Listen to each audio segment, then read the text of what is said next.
Good morning students. कल हमने आप लोगों को क्या क्या बताया था?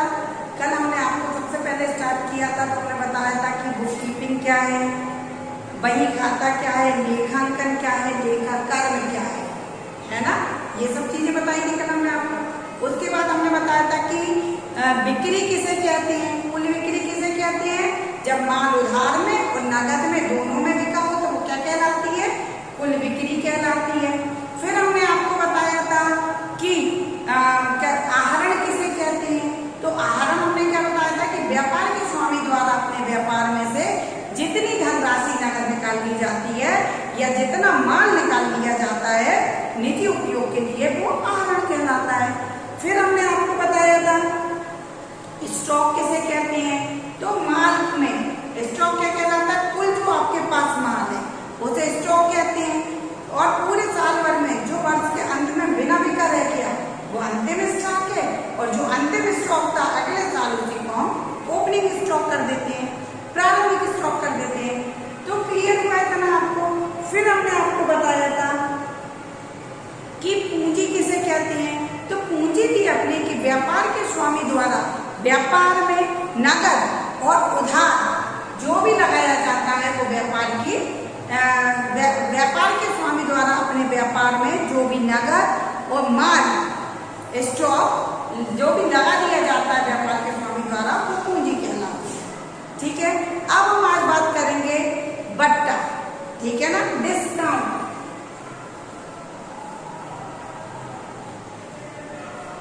किसकी बात कर रहे हैं? बट्टे की। बट्टा जिसको हम इंग्लिश में बोलते हैं डिस्काउंट। हम आपको जो अकाउंट है वो इंग्लिश में ही पढ़ाएंगे क्योंकि हिंदी की आजकल कोई वैल्यू नहीं होती है। जब आप टैली करने जाओगे अकाउंट, जब आप कंप्यूटर कोर्स में टैली करोगे तो वो भी इंग्लिश में करनी पड़ेगी, या आगे आप बाहर कॉलेज वगैरह में जाओगे तो भी इंग्लिश में करना पड़ेगा। तो 11th आपका बेसिक होता है। ठीक है, यहीं से आपको क्या है, इन वर्ड से आप इन वर्ड का मतलब समझने लगो। ठीक है ना? तो बट्टा, बट्टे को बोलते हैं हम डिस्काउंट। डिस्काउंट आपका दो प्रकार का होता है, एक होता है व्यापारिक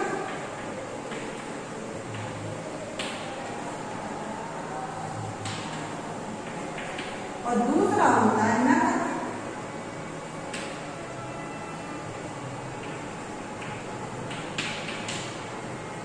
ठीक है ना? तो आपके ये दो प्रकार के बट्टे होते हैं, नगद नहीं, नगद है नगद। तो डिस्काउंट व्यापारिक बट्टा और दूसरा होता है नगद बट्टा। अब देखिए व्यापारिक बट्टा किसे कहते हैं और नगद बट्टा किसे कहते हैं। अब यहाँ पर देखिए जो व्यापारिक बट्टा होता है वो किस लिए दिया जाता है? वो दिया जाता है कि आप माल को अधिक मात्रा में खरीदो। मान लीजिए आपने कोई एक बुक खरीद रहे तो 100 रुपए कीमत है, और जब इसी बुक को आप अधिक मात्रा में खरीदोगे, ज्यादा क्वांटिटी में खरीदोगे तो इस बुक की कीमत कितनी हो जाएगी? हमें 95 रुपए। आपने मान लीजिए 100 बुक खरीद ली 95 रुपए से, तो आपको कितने की पड़ गई? कितने की पड़ गई? 9,500 की। वैसे आप अगर एक बुक 100 रुपए की, आपको कितने का फायदा हो गया इसमें? 500 रुपए का फायदा हो गया। जो व्यापारी है उसको प्रोत्साहित करने के लिए कि वो माल को अधिक से अधिक क्वांटिटी में खरीदे तो उसको व्यापारिक बट्टा मिलेगा। व्यापारिक बट्टे में क्या होता है कि वो चाहे माल को नगद खरीदे या उधार, उसको व्यापारिक बट्टा मिलेगा ही, बस क्वांटिटी बड़ी होनी चाहिए। ठीक है, तो ये हो गया आपका नगद बट्टा। मान लीजिए एक बुक है, उसकी प्राइस है वही हमने बताया 100। अब 100 पर आपको 5% का कैश डिस्काउंट मिलता है तो कितने रुपए हो गए? 5 रुपए। तो आपका डिस्काउंट कितना हो गया? 5। अब आपका कौन सा बट्टा आ गया? नगद बट्टा। नगद बट्टे में क्या होता है? आपको माल केवल नगद ही खरीदना पड़ता है, तब आपको नगद बट्टा दिया जाता है। क्लियर है? नगद बट्टे में क्या होता है? आप केवल जब कैश में पेमेंट करोगे तो ही आपको मिलेगा। ठीक है ना। और क्रेडिट में पेमेंट करने पर नहीं मिलता। ये क्यों दिया जाता है?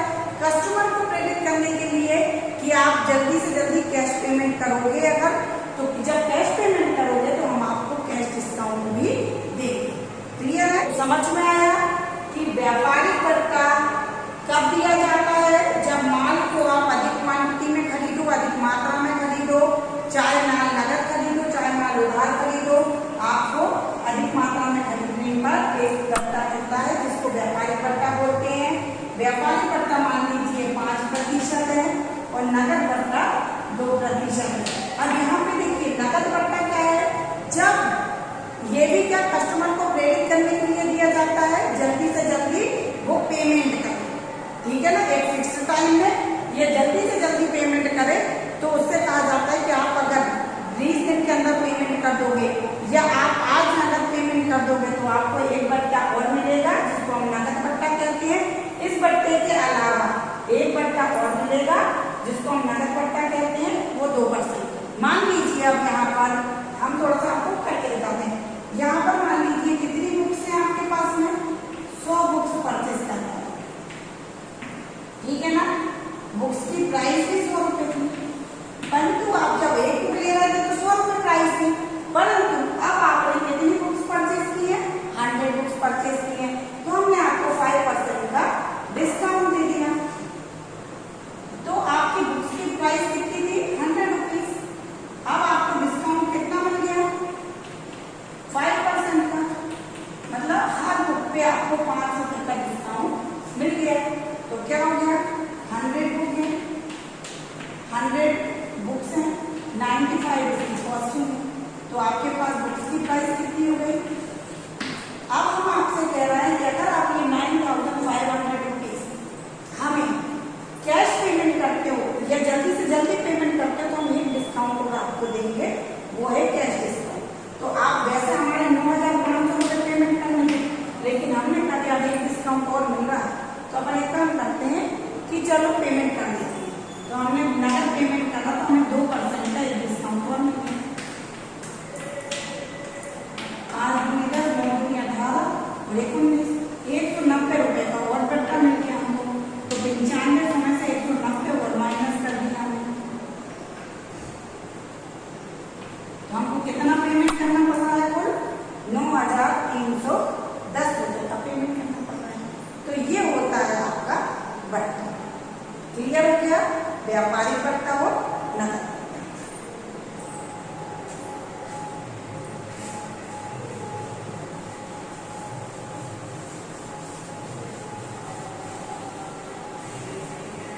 अब हम इसके बाद में बात करेंगे आपसे लेनदार और देनदार।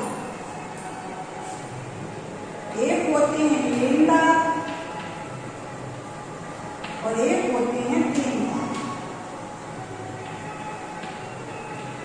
लेनदार को इंग्लिश में बोलते हैं क्रेडिटर्स, देनदार को बोलते हैं डेटर्स।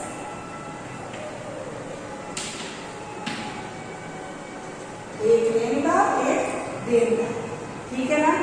अब जब क्या होता है ये लेनदार देनदार कब होते हैं? जब आप माल को उधार खरीदते हो,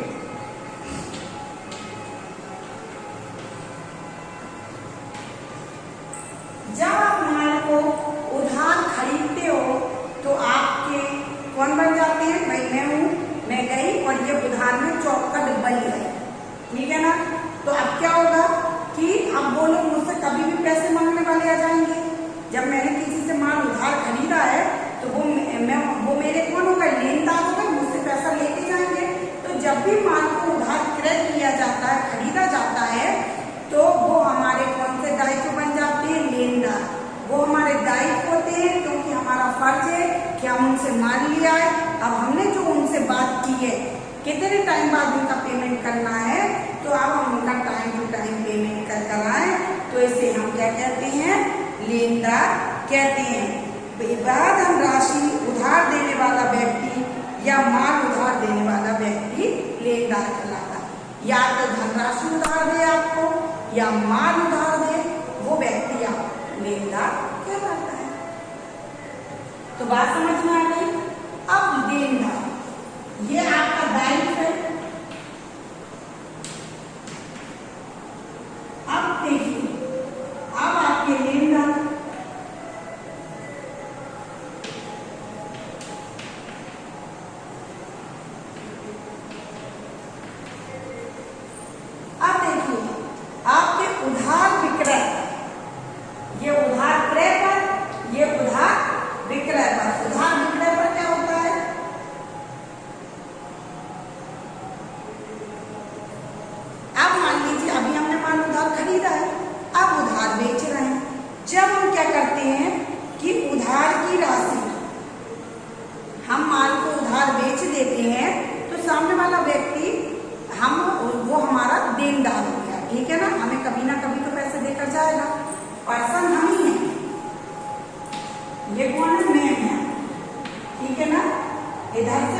कंटिन्यू चलता रहता है। तो यहाँ पर देखिए हमने माल खरीदा कैसा, उधार। जब माल को उधार खरीदा तो अब हमसे ये जो व्यक्ति था, हमने इससे खरीदा, अब हमें ये हमारा कौन है, लेनदार है। ये जो व्यक्ति है ये कौन है, हमारा लेनदार। ये हमसे कभी भी पैसे लेने आ सकता है और ये हमारी कौन सी लायबिलिटीज है, दायित्व है कि हम इसका पैसा टाइम से चुकाएं। आगे बात समझ में। अब बात करते हैं विक्रय की। जब हमने इस व्यक्ति को माल बेचा, ये हम इसको बेचा, विक्रय किया। जब हमने माल को विक्रय किया तो क्या हो गया, हमारा उधार बेचा इसको हमने, तो अब ये हमारा कौन हो गया, ये हमारा लेनदार था, ये हमारा देनदार हो गया। अब इसका फर्ज है कि ये हमें टाइम से पैसा देकर जाओ, तो ये हमारा देनदार है, इससे हमें पैसा मिलेगा, तो ये हमारी संपत्ति है। देनदार हमारी क्या है, संपत्ति है, क्योंकि इससे हमको पैसा मिलेगा और इसको हमें पैसा देना पड़ेगा। तो लेनदार देनदार समझ में आ गए, ठीक है। अब हमारा अगला टॉपिक था डूबत ऋण, ठीक है। क्या है,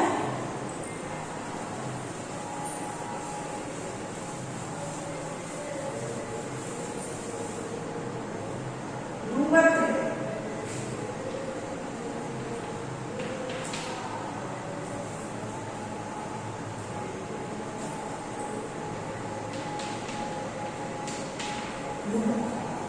डूबत ऋण क्या होता है, आपका देनदारों से जो राशि वसूल नहीं हो पाती है वो डूब जाती है।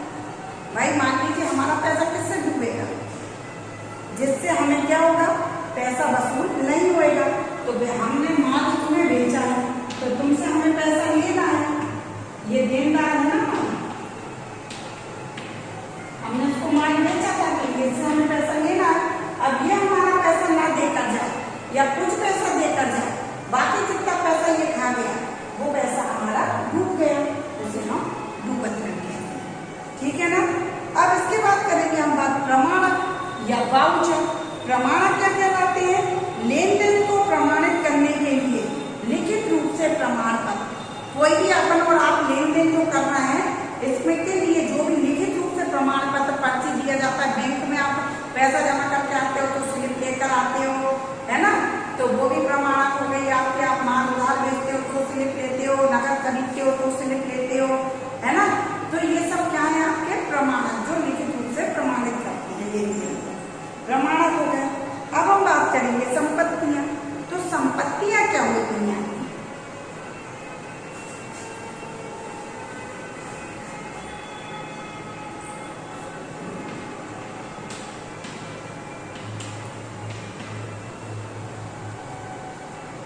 संपत्तियां क्या होती हैं अपने आप, अब देखिए संपत्तियां व्यापार में जो भी आप सामग्री का प्रयोग करते हो वो सब संपत्तियां हैं, चाहे बिल्डिंग हो, चाहे गाड़ी हो, चाहे आपकी क्या बोलते हैं मशीन हो, फर्नीचर हो, जो भी आप व्यापार में यूज कर रहे हो वो सब आपकी क्या कहलाती हैं, संपत्तियां। जो दीर्घ काल तक के लिए उपयोग में लाते हो वो आपकी संपत्तियां कहलाती हैं।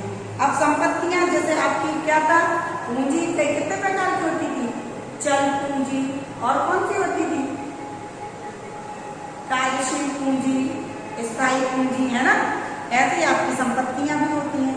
तो संपत्ति पहले कौन सी होती है, स्थायी संपत्ति। स्थायी संपत्ति कौन सी होती है, जो व्यापार में लंबे समय तक के लिए उपयोग में लाते हैं वो स्थायी संपत्ति है। और पूंजी स्थायी कौन सी होती थी, जिससे हम स्थायी संपत्ति को खरीदते, ठीक है ना, तो वो स्थायी संपत्ति हो गई। चल संपत्ति, चल संपत्ति आपकी कौन सी हो गई, माल का उत्पादन करने या व्यवसाय को अंतर्गत सेवाओं के संचालन के लिए प्रयुक्त की जाने वाली संपत्तियां।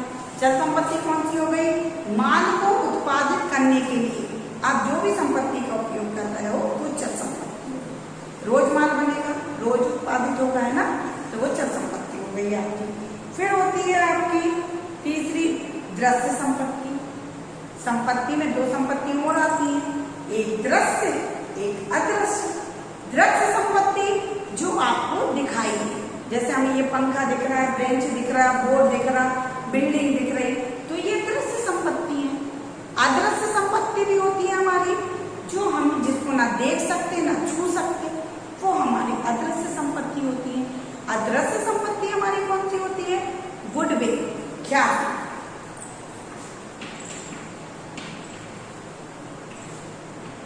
कौन सी? गुडविल, जिसको हम इंग्लिश में हिंदी में बोलते हैं क्या? कैसे? प्रसिद्धि। गुडविल का मतलब क्या हो गया? प्रसिद्धि। किसी के नाम से उसकी तरफ कस्टमर अट्रैक्ट होना। मान लीजिए हमारे पास होता है, हमसे कोई पूछे कि सोना सबसे अच्छा किससे मिलता है, तुरंत क्या देंगे? कमर साहब के। तो ये उसके नाम से उसके कस्टमर अट्रैक्ट हो रहा है, तो उसने अपनी गुडविल कैसे बनाई होगी? क्वालिटी बेस्ड दी होगी, उसका नेचर ठीक होगा कस्टमर के लिए, है ना। अब जैसे हम कहते हैं कोई भी सुई से लेकर कुछ भी सामान, तो हम कह देते हैं तुरंत नीलू वाला। क्यों? क्योंकि उसकी गुडविल फेमस है। तो कस्टमर जब उसकी शॉप पे जाते हैं तो उसकी बिक्री होती है, तो उसके नेम से कोई चीज चलती है, उसे हम गुडविल कहते हैं। इसकी जो गुडविल है वो ना हमें ना दिख रही, ना छू सकते, ना देख सकते, तो ये हमारी गुडविल हो गई। तो बात समझ में आ गई? तो है ना कि दृश्य संपत्ति और अदृश्य संपत्ति। अब इसके बाद में हम कल बात करेंगे दायित्व की। ठीक है, यहाँ तक आप पढ़ते जाइए और आपको कोई भी डाउट लगे तो आप हमें मैसेज कर दीजिए, ठीक है, और कॉल भी कर सकते हैं। Okay bye, have a nice day.